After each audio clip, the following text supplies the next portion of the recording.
Eh bien salut à toutes et à tous et bienvenue dans cette nouvelle vidéo de notre rubrique tutoriel. On y parlera bouclier et peinture. C'est parti.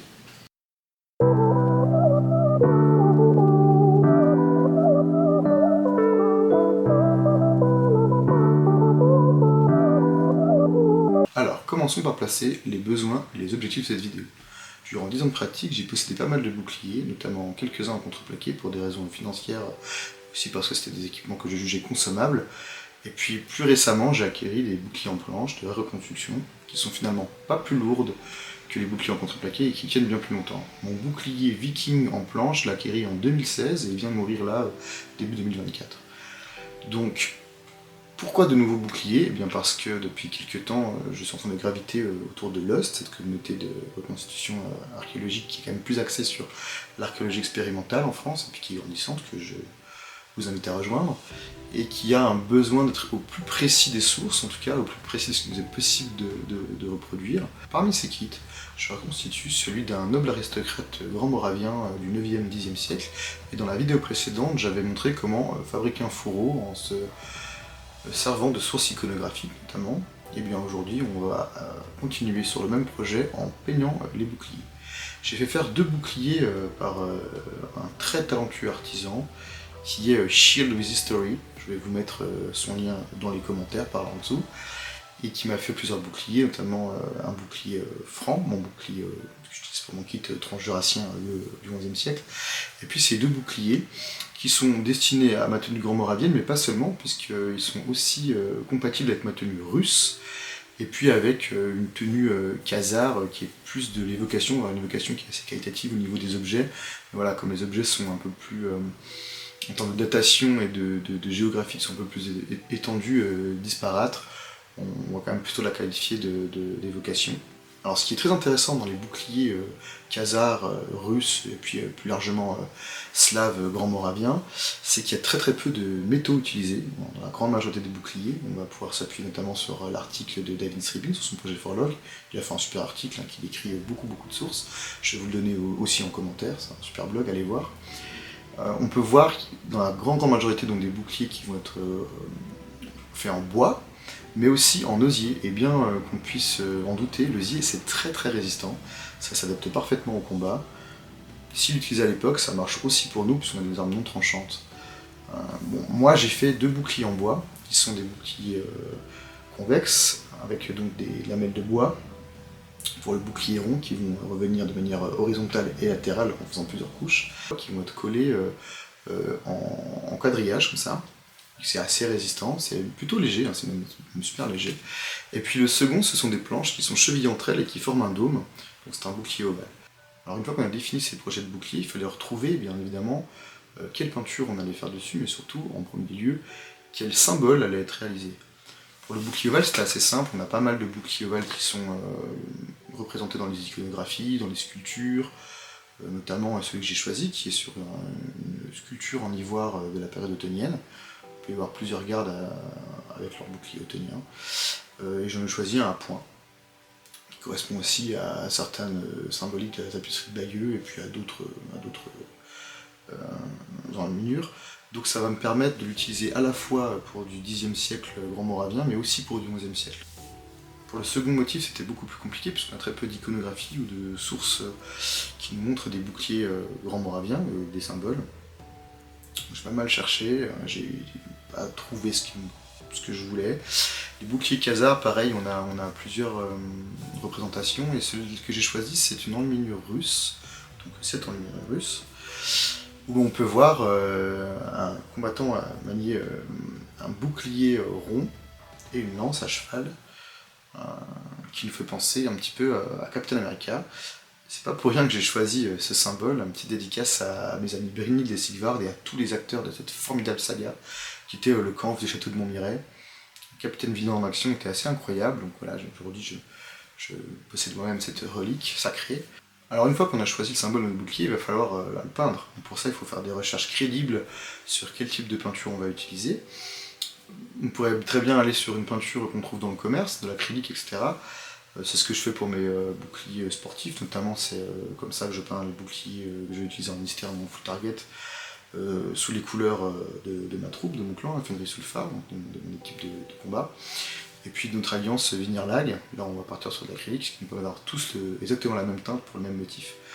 Mais dans une démarche d'archéologie expérimentale un peu plus poussée, avec Lost, j'ai voulu aller au plus profond, au plus pur, et avoir quelque chose de vraiment typique. Et donc, pour réaliser ce motif, j'avais le choix entre 3 recettes de peinture, que je peux voir couramment utilisées en reconstitution historique. Alors la première recette de peinture, c'est une peinture qui est assez plébiscitée dans le monde de la reconstitution historique, c'est qu'on appelle peinture au lait, couramment. En réalité, c'est une peinture à la chaux où le lait remplace l'eau. En fait, c'est une peinture qui est assez moderne, elle a apparu dans les années 1800, elle a été créée par un type qui s'appelait Antoine-Alexis Cadet-Devaux, en tout cas c'est à lui qu'on attribue cette recette. Et puis c'est une recette qui marche plutôt bien, mais voilà, qui ne correspondait pas à mes besoins, puisque moi je voulais une peinture qui soit plutôt proche du 9e et du 10e siècle, donc du haut Moyen-Âge. La seconde recette de peinture, elle est plus largement plébiscitée encore, particulièrement dans le monde de l'antique. C'est la recette qu'on appelle peinture à l'œuf, tempora. C'est une très vieille recette de peinture, puisqu'elle est datée, en tout cas, de l'Égypte antique. On va l'utiliser durant toute la période médiévale, jusqu'à la fin du Moyen-Âge, notamment sur les peintures byzantines, sur leurs grandes fresques. Alors pourquoi j'ai pas choisi cette peinture? C'est des couleurs qui sont un peu plus pastel, qui sont moins prononcées, moins vives que la recette que je me prête à vous donner, mais surtout la peinture est de qualité bien moindre. Puisqu'une fois qu'on a appliqué la peinture, il va falloir qu'on la protège avec un vernis, avec un enduit qu'on appelle gesso ou gesso. Et donc c'est ça qui va la protéger contre les chocs, les UV, l'eau, etc. Et puis c'est pas tellement adapté à un bouclier. La troisième recette de peinture, c'est celle que j'ai choisie, c'est la peinture dite à l'huile.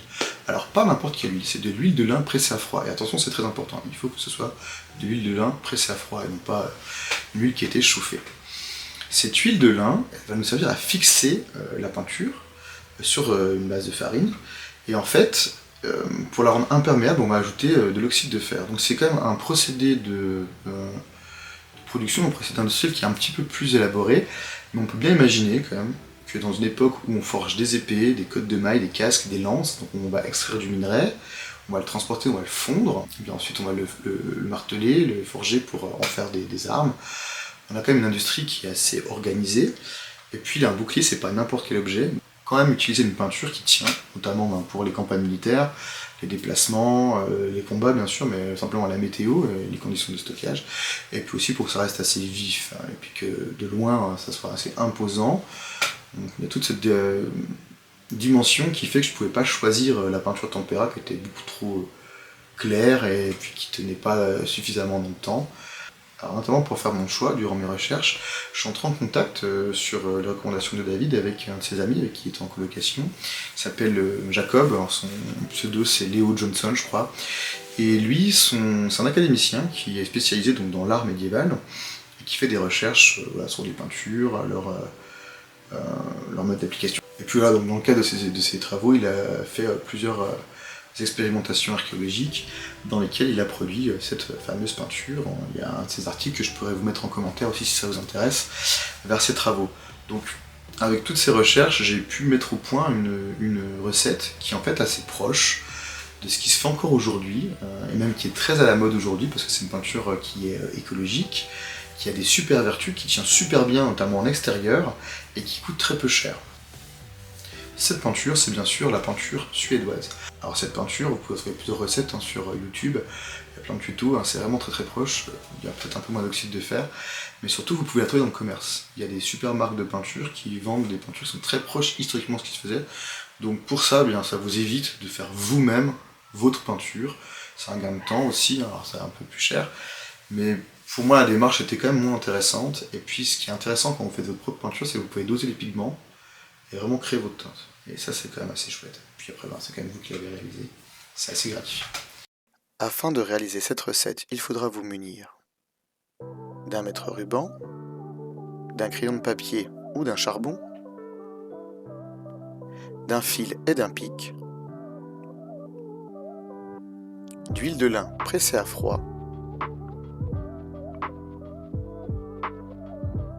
de farine de blé ou autre, de sulfate de fer trouvable en jardinerie, de pigments naturels, ici du bleu, puis du rouge, ocre, d'eau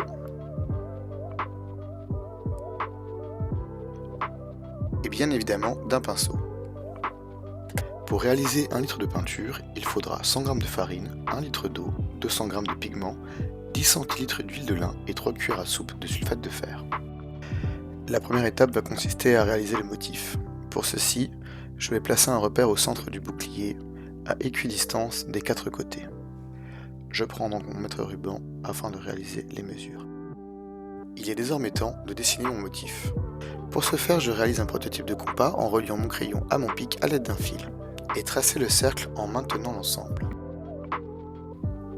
En mesurant l'espacement du motif et des bords, je vérifie qu'il est bien centré, puis je procède aux dernières modifications et rectifications. Si vous n'avez pas l'intention de stocker votre peinture en bouteille, je vous conseille vivement de commencer par le dessin, car une fois prête, la peinture séchera très vite. Pour cuisiner la peinture, je commence par verser l'eau dans la casserole. Attention, si j'ai peur de faire des grumeaux, je peux y aller par étapes et ajouter successivement eau, farine, eau. Pour cette étape, je peux tout à fait mêler d'un fouet. À la fin, j'obtiens une espèce de crème onctueuse.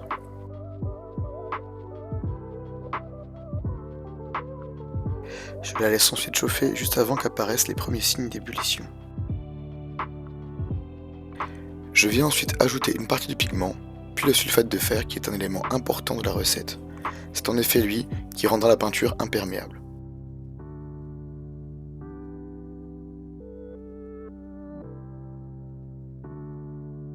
J'ajoute ensuite l'huile de lin qui servira à fixer la couleur.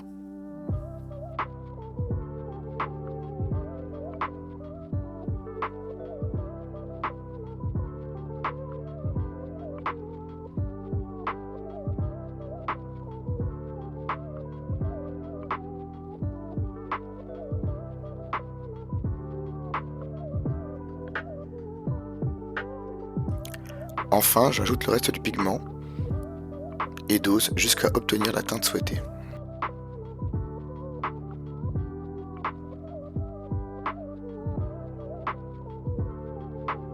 Je laisse ensuite mijoter de 20 à 30 minutes le temps que la peinture s'épaississe. Laissez bien cuire jusqu'à obtenir la consistance voulue, dépendant de si vous préférez votre peinture plutôt liquide ou plutôt épaisse.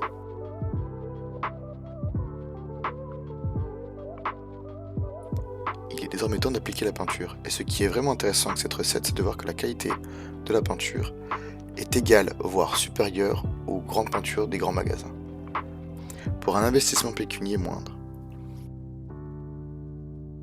Elle est agréable à appliquer, à une prise relativement rapide, et les couleurs sont très vives. Et vous pourrez d'ailleurs le constater sur le bouclier, puisque je n'ai appliqué qu'une seule couche.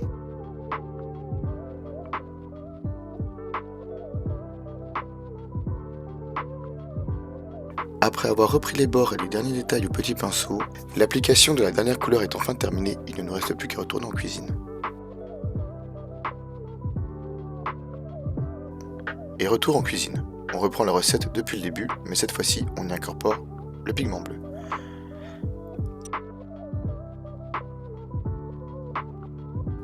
Cette couleur est beaucoup plus difficile à doser que le rouge, et lors de l'application, elle semble beaucoup moins homogène.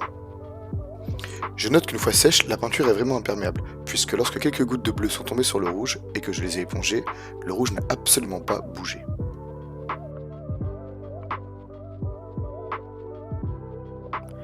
Et voici notre bouclier enfin terminé avec un rendu historique authentique.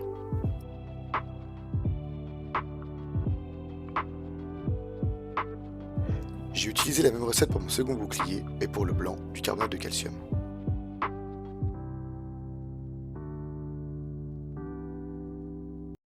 Bon bien voilà, ce sera tout pour cette vidéo, j'espère que ça vous aura plu, n'hésitez pas à vous abonner et à liker. Alors, est-ce qu'il y aura d'autres vidéos? Oui. Est-ce que j'ai la prétention de devenir youtubeur? Absolument pas. Ces vidéos s'adressent principalement à mon groupe d'amis, à mes proches, surtout aux membres de ma troupe Frédéric Sulfar et à Lavigne Lag, et puis bien aux personnes qui gravitent autour du projet de Lost, qui est un projet où on va beaucoup plus essayer d'aller dans l'archéologie expérimentale et la précision historique, beaucoup moins dans l'évocation et le combat sportif. Donc voilà, c'est un projet plutôt individuel, où il y a des gens de toutes les troupes qui nous rejoignent, les rangs grossissent, n'hésitez pas à nous rejoindre. Parmi les vidéos à venir, il y aura des choses assez intéressantes, restez vigilants, notamment la prochaine vidéo vraiment tuto où on fabriquera quelque chose, ce sera un bouclier viking de A à Z, avec des outils historiques et des matériaux historiques. On le fera avec Leif de la troupe de l'Arbre-Monde. Vraiment la prochaine vidéo à sortir, ce sera celle sur le maniement de la lance. Alors je ne sais pas si ce sera dans cette rubrique tutoriel, parce qu'il y a une partie où comment faire certains gestes, une grosse partie comme sur la recherche, sur voilà, les hypothèses sur lesquelles la lance était maniée au Moyen-Âge. Aussi cette vidéo appartiendra à la prochaine rubrique qui sera la rubrique présentation. Alors voilà, cette rubrique elle sera super intéressante puisqu'elle présentera vos projets, mes projets aussi, mais vos projets de reconstitution. On aura deux premières rencontres, deux premiers entretiens avec Ultan, qui est membre de la troupe Fenris-Ulfar, qui fait un super boulot sur la reconstitution gaélique, avec des tenues Pict et des tenues Scott. C'est assez une dinguerie, j'espère qu'on aura l'occasion de tourner ça assez vite. Et puis avec Björn Ulf, pareil, qui est aussi un membre de la troupe, qui a fait une superbe reconstitution de la tombe de Geirmundbu, qui a des articles incroyables, vraiment il a des choses qu'on ne peut pas voir ailleurs, et des reproductions millimètres près qui sont vraiment très très belles, et donc on parlera de cette tombe de Geirmundbu, et de toute cette passion qu'il a pour la tombe, et des objets qu'il a reproduits. Dans les autres vidéos à venir, on aura voilà, des tenues de Pirka, des tenues de Levi, on a besoin de faire une vidéo sur le port de la ceinture, forcément il y aura une soirée d'Anax, maniement des épées, voilà, on fera pas mal de vidéos. L'idée c'est toujours de partager mes recherches au mieux. Alors bien sûr les recherches ça évolue, on apprend tous les jours et parfois on revient sur des choses qu'on pensait vraiment être acquises. Mais l'idée c'est avec vous de progresser dans cette aventure de recherche et de reconstitution historique, voilà, de l'histoire vivante. On fera ça ensemble, n'hésitez pas, si vous avez des projets, des suggestions à me proposer, moi je serai hyper open. L'idée c'est vraiment à travers cette chaîne, non pas de mettre moi en avant, mais de mettre la reconstitution en avant, notre scène à nous. C'est pas une chaîne qui est destinée à être faite pour le grand public, hein, voilà, j'ai pas envie d'avoir 15 000 abonnés, etc. Mais plutôt pour la scène francophone, et puis qu'on se partage des tips, des choses, et qu'on évolue ensemble, qu'on s'encourage à faire des plus beaux costumes et être plus proche de la reconstitution historique dans le milieu du Haut Moyen-Âge. Je vous salue tous, je vous dis à bientôt sur les camps de cette saison à venir, 2024, j'espère qu'on va se mettre des pétés, et qu'on va se faire des super camps, qu'on va avoir des super souvenirs, et voilà, qu'on va tous se retrouver dans les meilleures conditions possibles. La bise.